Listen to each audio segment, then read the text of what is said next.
জাতীয় নাগরিক পার্টির এনসিপির মুখপাত্র ও দলের নির্বাচন পরিচালনা কমিটির চেয়ারম্যান আসিফ মাহমুদ সজীব ভুঁইয়া এবার ছায়া মন্ত্রিসভা গঠনের ঘোষণা দিয়েছেন।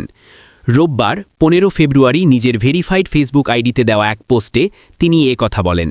পোস্টে তিনি লেখেন, আমরা ছায়া মন্ত্রিসভা গঠনের প্রস্তুতি নিচ্ছি। স্বচ্ছতা ও জবাবদিহি নিশ্চিত এবং সার্বিক কার্যক্রমে ওয়াচডগ হিসেবে কাজ করবে ছায়া মন্ত্রিসভা।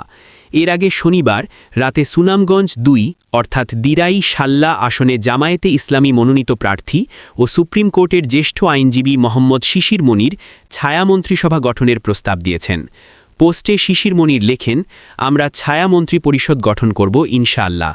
প্রসঙ্গত, সাধারণত সংসদীয় গণতন্ত্রে ছায়া মন্ত্রিসভা হল বিরোধী দলের জ্যেষ্ঠ নেতাদের নিয়ে গঠিত একটি বিকল্প কাঠামো যা সত্তাধীন সরকারের সমান্তরালে কাজ করে এবং ভবিষ্যতে রাষ্ট্র পরিচালনার জন্য নিজেদের প্রস্তুত রাখে।